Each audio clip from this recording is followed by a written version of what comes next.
Live. Merhabalar arkadaşlar, hepiniz hoş geldiniz. Bugün Amerika'nın Texas eyaletinin en iyi üniversitelerinden biri olan University of Incarnate Word'u ağırlıyoruz. Oradan Isaac ve Macaulay bizlerle olacak. Bugünün programında daha çok sporla ilgili programlar, spor kariyer olanakları ve sporcu bursları ağırlıklı bir webinar olacak. Sorularınız olduğunda lütfen questions bölümüne yazmayı unutmayın. Bunun bitiminde tüm sorulara yanıt veriliyor olacak. Yes, Isaac, the stage is yours now. Thank you. Hello, hi everyone. It's a pleasure to be here with you all. Thank you for the opportunity. I represent the University of the Incarnate Word, and here with me today is my colleague, Macaulay Jonas. Please, Macaulay, can you introduce yourself? Hi, everyone. Yes, my name is Macaulay, and I'm the International Student Recruiter at the University of the Incarnate Word. So I handle our recruitment travel as well as our digital marketing and social media. So hopefully I will be seeing you in Turkey soon. Great. Thank you, Macaulay. Well, we're going to get started with this presentation. As I said before, my name is Isaac Sanchez. I'm the club sports specialist for the University of the Incarnate Word. My job primarily is related to recruiting student athletes and help them through the process of getting to the university. So it's just a quick picture of the both of us. You have our email. You're going to see that information later on separate slide. But why don't we get started? And I always like to start with this slide, with this quote from Nelson Mandela. He says that sports have the power to change the world. And I think that's a really powerful statement because I believe that really sports is opportunity. It means opportunity to me. Why? Because it changed my life for the good. And it opened me doors to so many opportunities in life, go to a different country, and just have a fantastic experience in America. So here are the 5 things you should know before you start your admission process. And hopefully if you're involved with sports, this information is gonna really help you out to stand out, to increase your opportunities to be recruited and to be noticed by athletic coaches. Macaulay? Yes. So when you are looking at universities, there's a lot of variables to consider. So all universities are very different. So when you do your university search, I would really like for you to ask yourself, what type of university environment will I succeed in? Because the perfect university for one student may not be the best university for another student. It really depends on what type of environment you will find yourself successful. And you really want to pick a university where you will feel, in the best environment to be successful academically. So for example, what type of learner are you? Do you prefer smaller class sizes?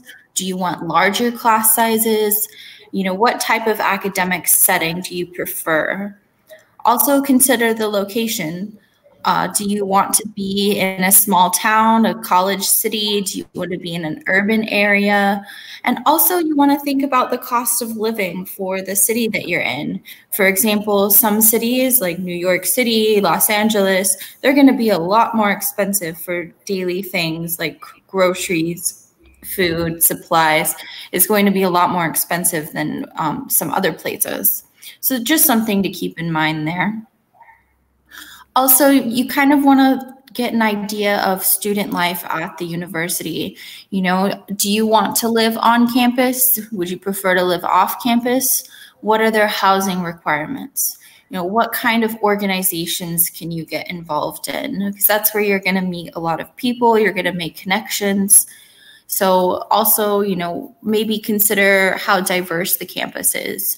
Do you want to be at a school that has a lot of other Turkish students?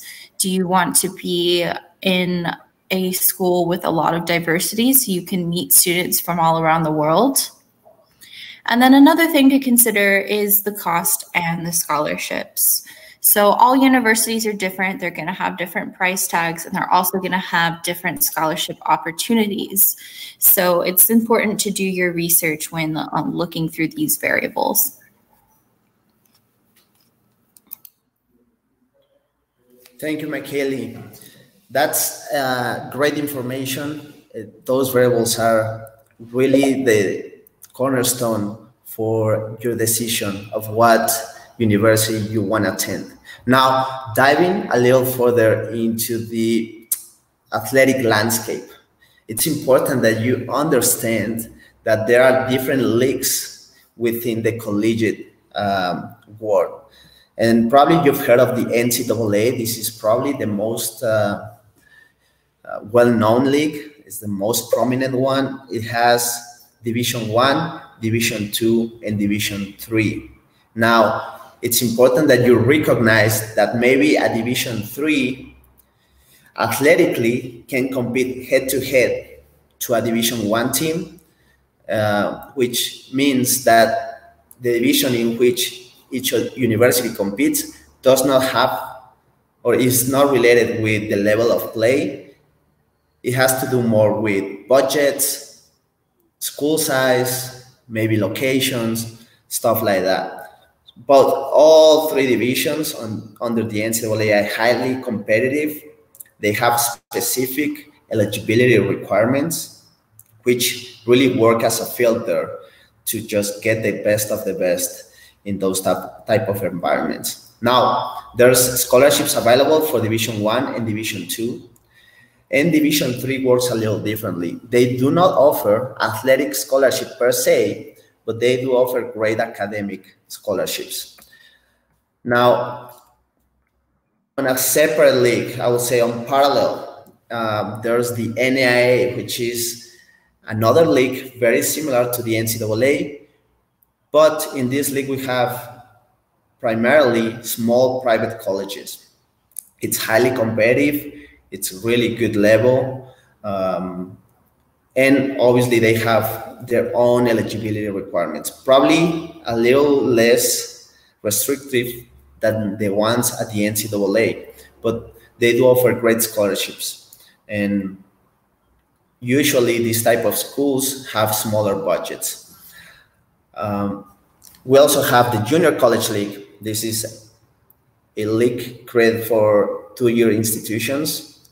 You probably heard of the community college, which will help you to earn an associate degree. So you will complete your education in only 2 years. You get an associate's degree, and potentially you can transfer to either an NCAA school or a NCAA school. So really the coaches here are going to help you. Their primary job is to help you transfer to a 4-year programs. Costs are probably cheaper than in any other NCAA or NCAA, but they do offer great scholarships as well. Now, that was varsity status, which means the school is going to fund the programs and you're going to compete for a spot in those type of environments. But if you're someone that really likes sports, but maybe you're not as committed, you want to focus on your academics, you want to experience campus life, you want to be involved in a whole different bunch of things that you can do in college, probably club sports is a great outlet for you. These are self-funded student clubs where you can compete against other universities, but at a more relaxed level. The cool thing about this is that you can represent your university. We have also national tournaments. And the main difference is that you're going to pay a small fee. That's why we call it club sports. You pay a fee to be part of the club, to pay for your registration. And once you're admitted to the university, you're pretty much in. We also have another setup called Intramural Sports. This is more like an internal league within the university where you can compete. For example, let's say a mini tournament of soccer where you have the opportunity to create your own team with your friends, and you can win small prizes. And it's also a really good experience to meet people and to have a good time, and it will not restrict you at all with your academics. On the NCAA side, it's important that you recognize that there are a lot of schools and a lot of programs for you to try out, really. For example, in basketball, this table says that on the men's side, we have more than 351 teams just within that single sport. So, and you can go down the list and look at the men's side and the women's side, and there's a variety of options, both on a highly competitive level. We have traditional sports like soccer, basketball, soccer, but also gymnastics, fencing, ice hockey, bowling. So that's the great thing about college sports. Now, my second big point here is the amazing athletic facilities you get access to. I'm from Mexico, so for me to find athletic facilities like that, it's really hard to find in my country. And that's the beauty of America. They do really invest a lot of money in infrastructure for their athletes to grow as students, as athletes, and everything you might need, they have it at hand. Let's transition now into the life as a student athlete. What it means to be a student athlete, and what you're really signing up for as a student athlete.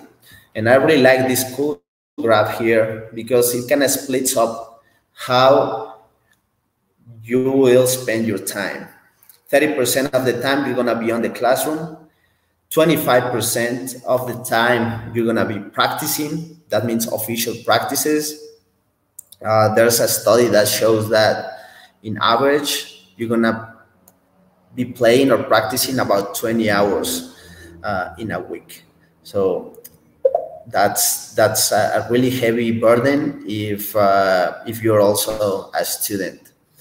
Additional to that, you might have weights in the morning or special training. That's gonna make up another 10% of your time, plus competitions, and let alone homework, tests, exams that sometimes you'll have to do on the road. Now, what are good coaches really looking for in potential athletes? Well, they want some sort of evidence of your ability. They want evidence of your commitment, and they want to know how consistent you are.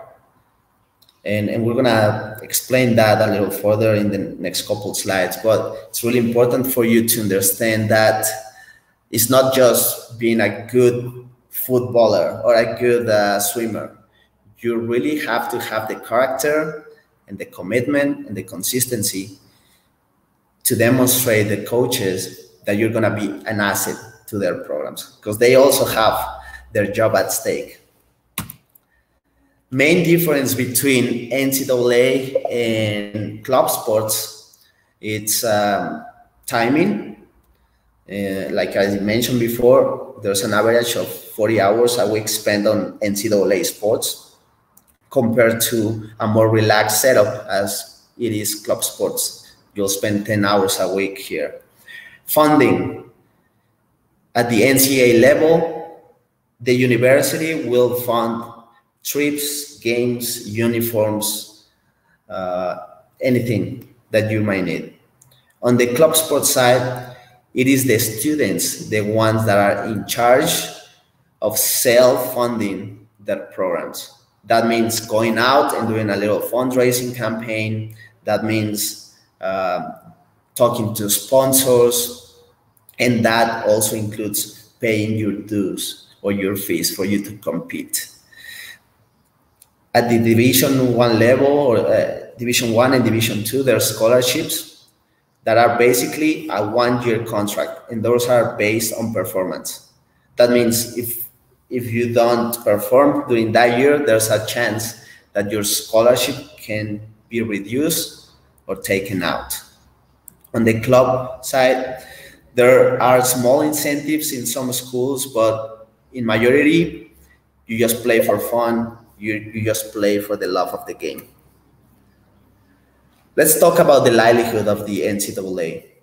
This graph shows how hard it is really to get a spot in this setup. Basketball, the most competitive one, less than 4% will make the transition from high school to an NCAA team, regardless of the division. It could be D1, D2, or D3. Soccer, less than 6%. So hopefully this gives you an idea of how competitive these leagues are. Why? Because again, it's not only your athletic ability, you also have to be a great student. You have to be someone that is consistent, responsible, committed to, and have really clear goals. When we talk about Division I itself, stats says that 1 in 54 student athletes will go and play Division I. Talking about numbers and scholarships, at the Division I level, people receive an average of $12,500 a year on athletic scholarship. Division II will receive, in average, $8,000. Division III, as I mentioned before, do not offer athletic scholarship, but they can receive other type of grants and financial aid. The junior college, these programs of 2 years, receive an average of $2,000 per year. Now, Makeli, can you help me here with the scholarship types?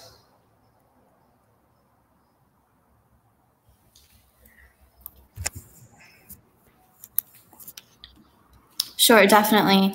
So there are a variety of scholarship types available at institutions. So different universities will have different offerings. So the most popular type of scholarship available at universities is academic scholarships. So these will be merit-based, based on your grades. If you're coming from high school or if you're coming from another university, they'll look at your overall GPA. Some universities have other criteria that they look at as well regarding test scores, that kind of thing. So every university is different there. Some universities have religious scholarships. So the universities that do have a religious affiliation might offer you a scholarship like this if you're coming from a similar background or a religiously affiliated high school. There are also athletic scholarships. So if you're playing on a club sport or a team sport, there is a variety of different scholarships available. This usually depends on the sport, the time of year that you're joining the team, and then just what they have available at that time. So for this, you definitely need to be in contact with the coach and following the process that Isaac is outlining for you today. Some colleges have program-specific scholarships. So this would be, for example, if you're applying to a psychology program, could be universities out there that need more psychology students. So they're going to offer a scholarship for that particular program. This is generally more popular at the graduate level rather than the undergraduate level. You can also receive government-funded scholarships. So some countries, their governments offer like a stipend or a grant or some type of funding that you can use towards your university. So I'm not exactly sure how that works in Turkey, but if you do manage to maintain any of those type of scholarships, you can typically add them to any scholarships you have that you're receiving from the institution. I also recommend looking at other outside organizations such as NGOs, corporate programs, and I'll provide you with a resource in a bit that has a great opportunity for looking into different types of scholarships. Fantastic. And I think it's important to highlight that some of these scholarships can be stakeable. That means that academic scholarship can add up to an athletic program and so on and so forth.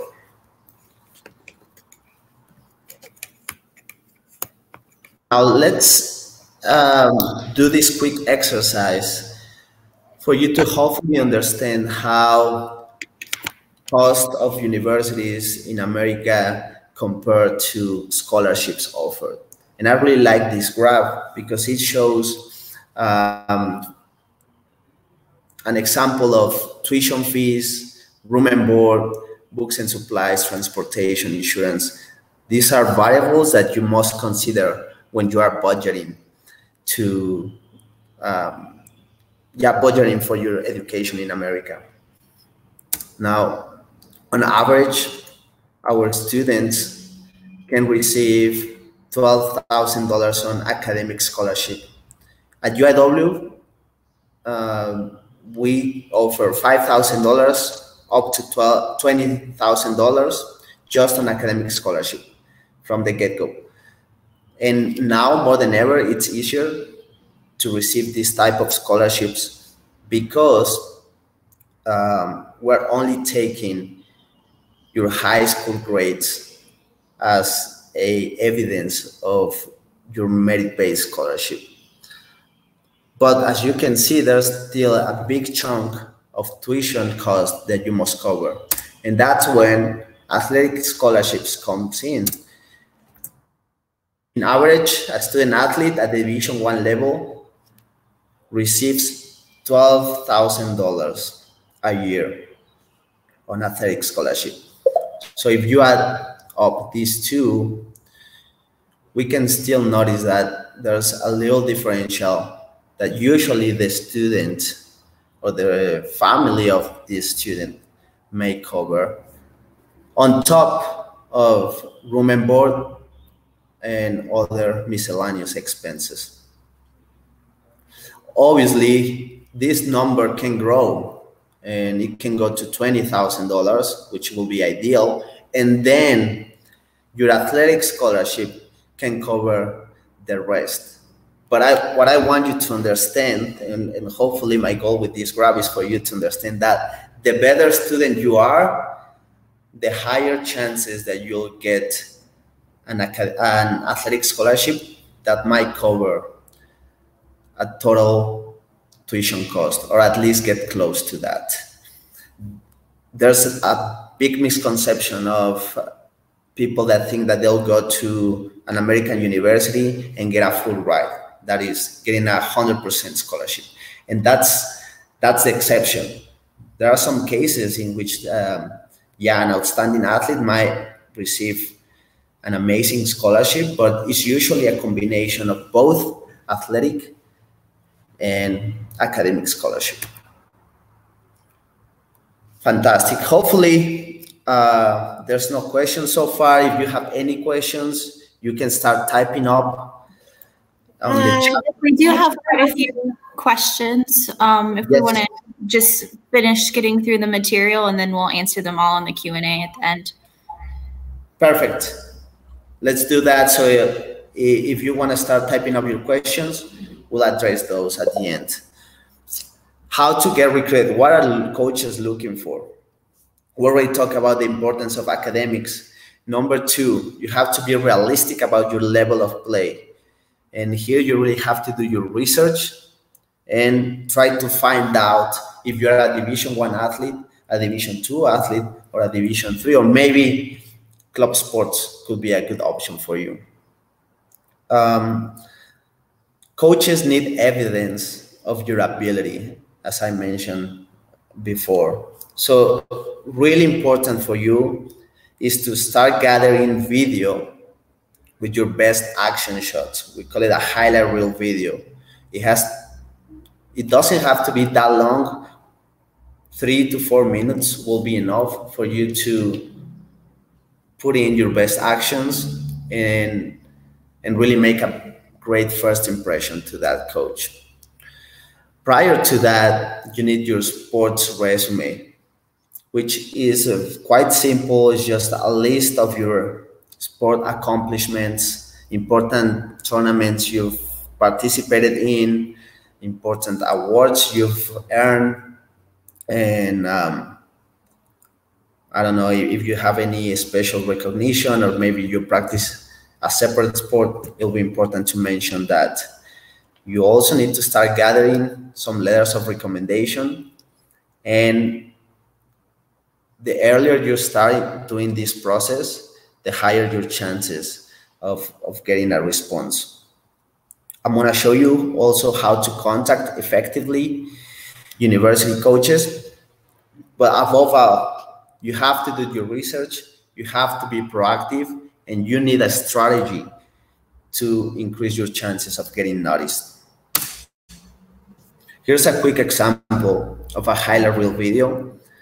This is a high school athlete that, regardless of the level of play, he did a great job of just presenting information, doing some editing, freezing cam, and right away starts with an assist, something that we call as coaches impact plays, right? Powerful action shots that are really going to stand out. So again, there's a little highlight, kind of like a spotlight effect, like the one right here, where we know exactly what player we are observing and what player we are evaluating. You don't have to be a genius with editing software or video editing. It has to be simple, but I think that the spotlight effect, a variety of plays, and some consistency in your clips will be good. So for example, a play like this on a long throw will be something that a coach might like, and that's different from other players. So start thinking about that, what makes you different, what makes you stand out as a player, and compile all those plays into one single YouTube video for you to share. Sometimes we get these videos by email, and they're really heavy, so we don't get to see the whole file. And all the time you spend on the editing of that video, it's lost time and sometimes lost money, because we're not able to see the clip and we're not even able to share. Now, how to contact your coaches? Usually, every single university will have on their website an athletic tab where you can go to the team roster, and 9 out of 10 times you will find the coach's email there.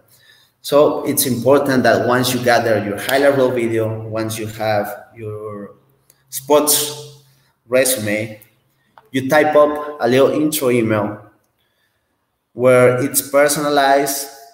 You'll be surprised how many times we get the wrong name on those emails. So make sure you pay attention to the little details. Introduce yourself, talk about your something that stands out about you, maybe your position. In this case, he's saying that he's a left-footed player, something that is sometimes hard to find. Graduating class, GPA, and really try to make it personal to the coach. Let them know that you've been following their games. Let them know that you're really interested of being part of that team. And trust me, those little details at the end make the difference. That's one thing. Now, talking to the coach and getting a response is not guaranteed that you're gonna be admitted to the school. And for that, you have to go through a different process that it's completely separate to what the coach might do. Meaning the coach will not apply for you. And Michaeli, can you guide us here to the admission process?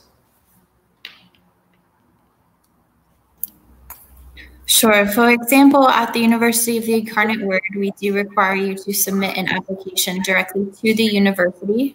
You can do this online or through the Common App. And you do need to submit your transcripts and proof of English proficiency. So regardless of where you're going to study at your institution, if you're joining a sport or if you're not joining a sport, you still need to apply to the actual university that you're interested in. So after you complete the admission requirements, you're accepted, you will need to submit some sort of affidavit of support in order to enroll at the university. So this will be completed later after you already have your scholarship offers. Great. There's, I'm just gonna add something real quick here. It's, it really helps that once you're contacting the coach, you let them know, coach, by the way, I already applied to the university and I'm already admitted.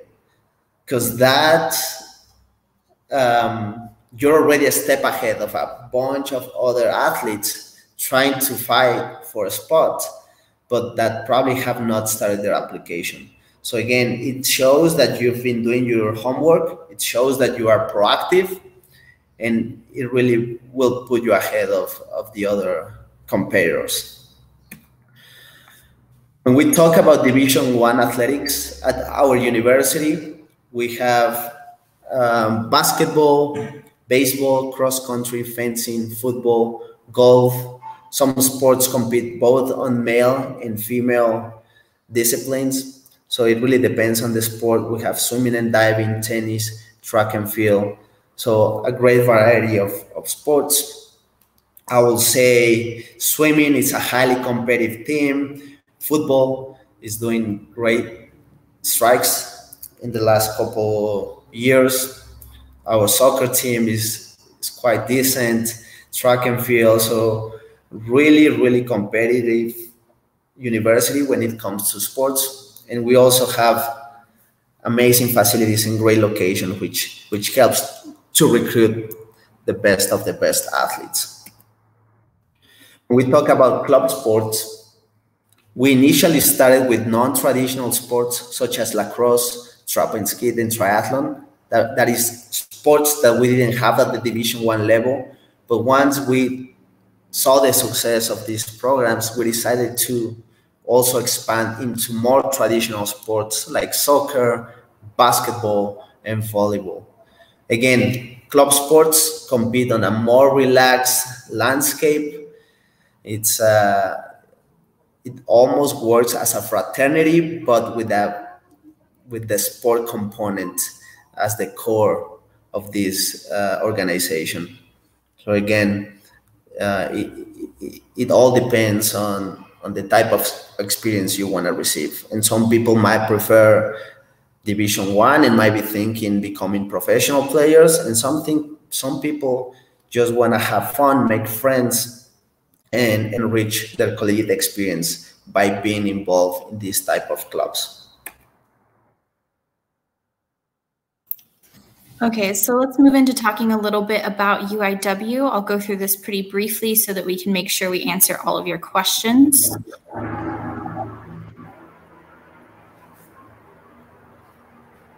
Do you want me to play this little clip, Michaela?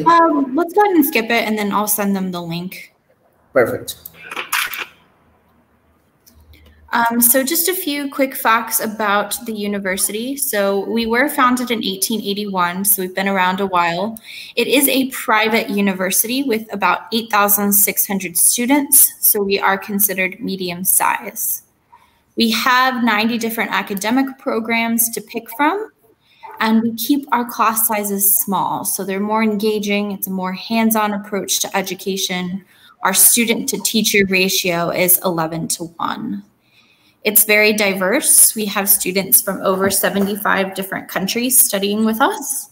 And we do have a great study abroad program as well. So if you are going to come to UIW and you'd like to spend a semester or year abroad, you have 140 different options to pick from.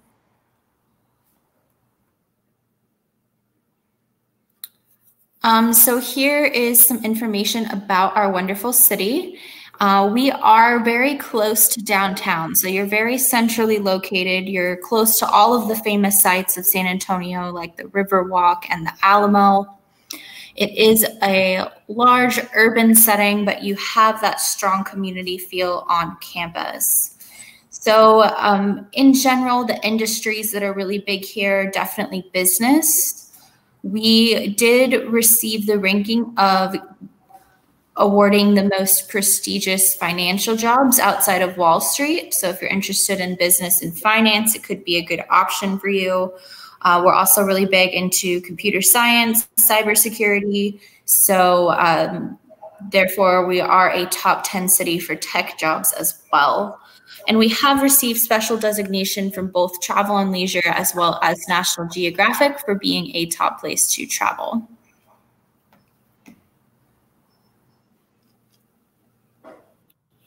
So this is an overview of the academic programs that we offer. These are the different colleges within the university. So we have quite a few different programs to pick from. Our most popular ones at the undergraduate level would be business, computer science, engineering, and some other programs as well. So what makes UIW different from other institutions? Definitely our small class sizes. So that's really going to allow you to build lasting relationships with your peers and your professors. And it's also going to provide you with a lot of hands-on experience in your field so you can really start building your resume while you're studying so that you do feel prepared to go into the job market. All right, next slide. Okay, so we do have a lot of questions that we'd like to go through. So our first question here is for Isaac. What equipment costs are covered and what will we be required to provide? Can you repeat the question, Michaela, please? What equipment costs are covered and what will we be required to provide? Okay, at the Division I level, usually you'll have all the equipment needed with no cost, meaning the university will provide all the tools you need. It depends on the sport, of course, but for example, in sport like swimming, you'll get gear, you get training equipment. When it comes to soccer, the same. Some programs even give you athletic shoes. We have a contract, for example, with Adidas.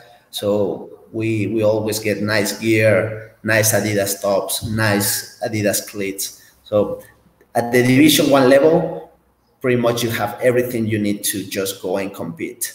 At the intramural side and the club sports side, the student is the one providing the funds to go get nice gear, nice shoes, whatever.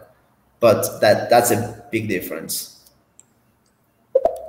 Okay, great. Next question. What's the most common scholarship for sports? I think the question is addressed to what sport offers the most scholarship. I don't know. Probably some non-traditional sport, and depending on schools that may vary, but oftentimes athletic scholarships will cover 50 to 60% of total cost, depending on level. Sometimes it also depends of the budget of the coach. So if usually they get a budget for the year, and what they're gonna try to do is to get as many players as possible, decent players on decent scholarships. And if you're late on the recruiting process, chances are there might not be as much money available for you. For that reason, we recommend to start your process on your high school freshman year or maybe sophomore year, when you really have the time to contact coaches and do anything that's on your hands to get that scholarship. Okay, next question is a letter of recommendation compulsory? And I just want to start off by saying there are different requirements to enter the university versus to join the athletic team.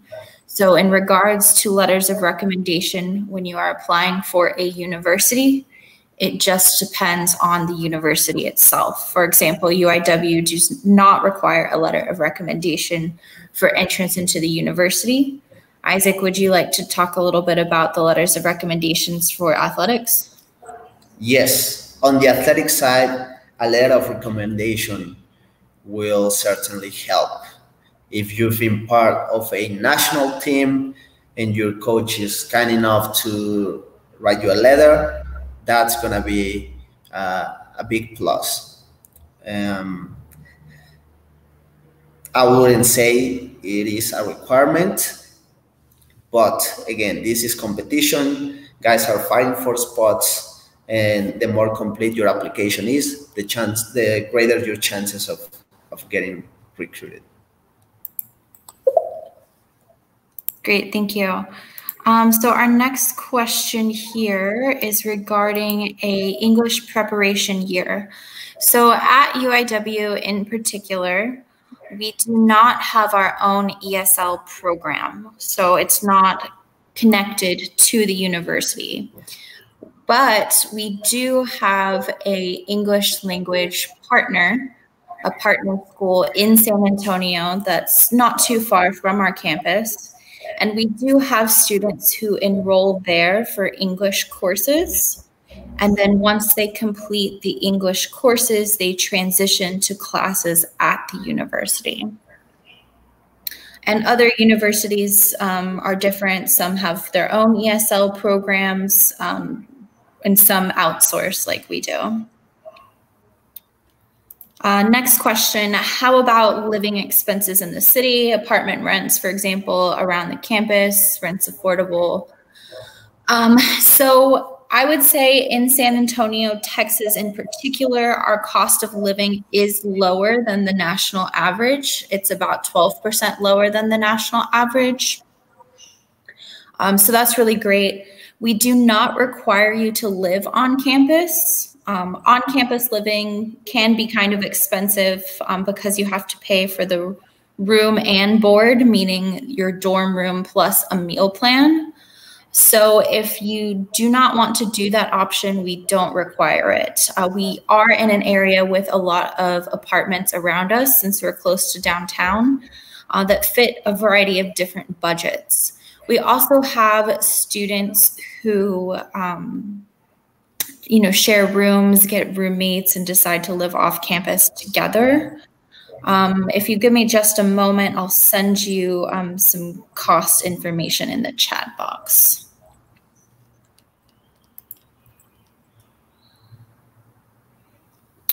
Next question, Isaac, would you like to cover, is there an application deadline for sports scholarships? There is not a set deadline per se, but the recommendation is to really submit all your documents and really start the process before May if you're planning to attend university in the fall semester in August. So that will be my recommendation. Obviously, like I mentioned before, if you start a couple years earlier, that's even better. And then you'll just have to update the admission departments with, transcripts and grades. But you can start contacting coaches as early as your sophomore year. Yeah, and I would just like to add that the earlier you get in contact with the coach, the better opportunities you're going to have for scholarships and positions on the team. Because, for example, if you are contacting the coach at the end of your junior year and you're getting ready to enroll after your senior year, you're going to have more opportunities, and the coach is going to have more money at that time to designate for scholarships. Versus if you're applying and joining the team very late in the application cycle, they're going to have a lot of their positions full and already given their scholarships. So what I like to tell people is, make sure that you are in communication with the coach by the end of your junior year, beginning of your senior year, so you can start the scouting process. In regards to applying to the university, it varies by institution. For UIW, you can technically apply at any time. And then we just ask that you update your transcripts with us after you graduate. For some reason, that's all of the questions I see in the question box. Do we have any more questions? I'm checking, but it looks like you covered all questions, actually. Let me check the chat box. And yes, it looks all covered. So I just put in the chat box a good resource regarding the question about living expenses in the city. This kind of gives you an overview, and you can do a cost of living comparison between your city in Turkey and San Antonio if you'd like. Next in the chat box, I'm going to put in a link to get more information. If you can, please fill out this information for us so that we know a little bit more about what programs you're interested in, what kind of academic level you're looking for versus if you're undergraduate or graduate. And that way we can kind of stay in touch with you about future events we're having like this. And then that way you can get personalized emails from us with more information. So please fill this out and we would really appreciate it.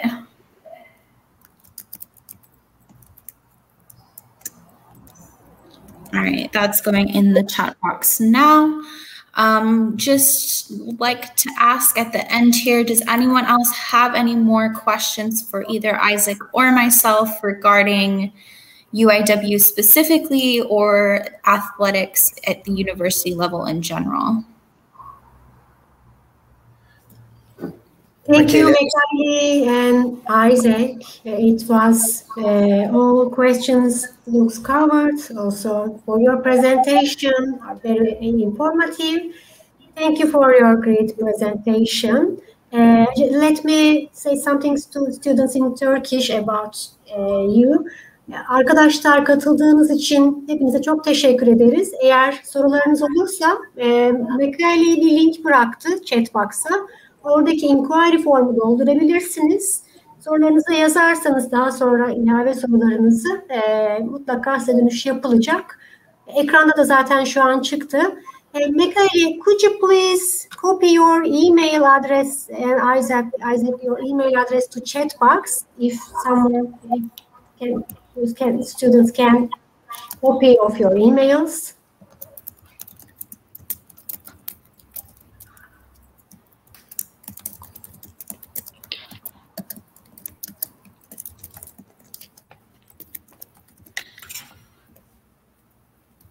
All right, there is my information in the chat box. If you do think of any questions later on that you forgot to ask or something else comes up, please do feel free to reach out to me on WhatsApp. We're very active on there and we'll get back to you shortly and help you with the process. And then I'd also just like to thank everybody for their time today. Thank you to IEFT for hosting us. We've really enjoyed having webinars with you guys. And thank you very much for your questions as well. Thank you again, Isaac and Mekali. just let me thank to students in Turkish as well. Tekrar teşekkür ederiz katıldığınız için arkadaşlar. Yarın da saat 4'te ve 6'da webinarlarımız olacak. Onlara da bekleriz.